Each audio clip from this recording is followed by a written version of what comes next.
Yo mga boss, good day, welcome back again. Nandito na naman kami ngayon sa Caterpillar 3512 para baklasin ang kanyang turbo mga boss kasi maraming leaking. Waki-waki muna tayo dito kasi sobrang init. Pero goods pa rin yan kasi sanay na tayo dito. Gasket ang sira mga boss dito sa kanyang expansion bellows or itong tinatawag na flexible pipe. So far so good, bakbaka na naman kami ngayon mga boss. Pero medyo light lang ang trabaho namin ngayon. Itong turbocharger lang ang nakatungga sa aming schedule. Kasama ko pala ang dalawa naming turbo technician. Habang ang mga taga-barko naman mga boss ay naka-schedule sila sa pag-change oil ng main engine. Ibali hati na lang kami sa trabaho ngayon. Sinimula ng alas 2 sa hapon at natapos naman kami ng alas 7 ng gabi. Ganon katagal kasi nga nagkaroon nga din na sa nangyari at natamaan pa talaga ang balikat sa metal. Napamura na lang ako. Ang sarap suntukin ng bracket.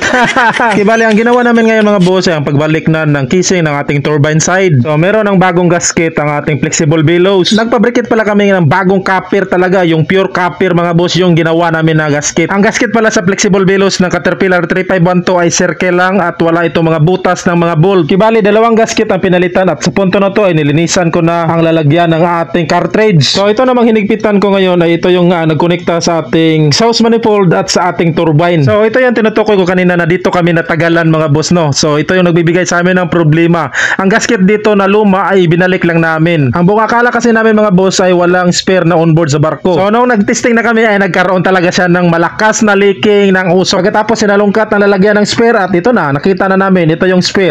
Fabricated lang din ang gasket ito. Hindi original sa Caterpillar. Metal shim brass lang ang gamit at binalutan ng garlock. Alright. So ito na, nasalpak na ang cartridge ng mga boss at lalagyan na lang to ng mga accessories at ito mga linyada ng lobe oil niya, linyada ng freshwater cooling. So yun yung mahirap pag magkaroon ng back job mga boss no. Kasi may mga babaklasin ka na naman na pyesa, tapos may mga pangluluwagan ka na mga linyada kasi nga para magkaroon ng pre-movement itong ating casing or turbine casing. Nang sa ganun ay madaling makapasok ang ating bagong gasket na ikakabit. Tapos yung mga bolt niya ay madaling makapasok. So parang halos mga 50% ng ikinabit mo ang tatanggalan ng bolt at luluwagan. Ganon ang magkaroon ng back job na leaking.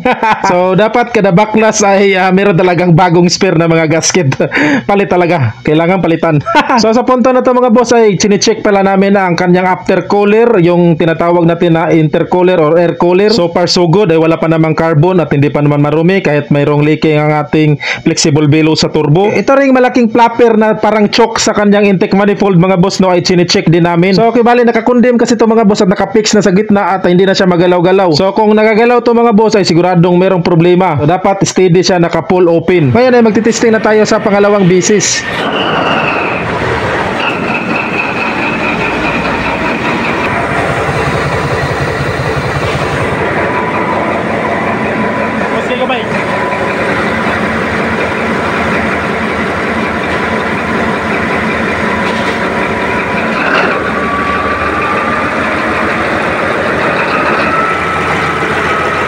So far so good ay wala nang problema mga boss at wala nang leaking. So sa wakas makapagpahinga na rin kami pati na yung mga taga-barko kasi meron pa silang biyahe ng alas 2 ng madaling araw. So bago ko tatapusin ang video na to ay mag-shoutout muna ako sa aking mga solid fans, subscribers and followers. Maraming salamat po sa inyong lahat mga boss sa walang sawang suportan nyo sa papanood sa aking mga video. I love you. God bless.